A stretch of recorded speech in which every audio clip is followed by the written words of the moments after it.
ভালো লাগে। লেখা অমিতা মিত্র, কণ্ঠে অনুষ্ণা পাত্র। চৈতি হাওয়ায় দুপুর বেলায় মিষ্টি সুবাস ছড়িয়ে বেড়ায়, চমক লাগা মনকে আমার মাতিয়ে দিয়ে যায়।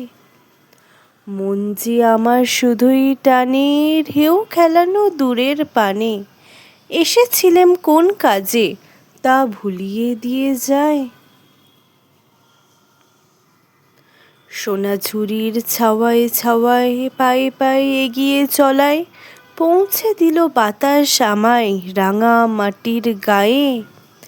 গ্রামের বায়ে শালের বনে খেলে হাওয়া আপন মনে, সেথায় এ মন ফুলের গন্ধে বিভোর হয়ে রয়।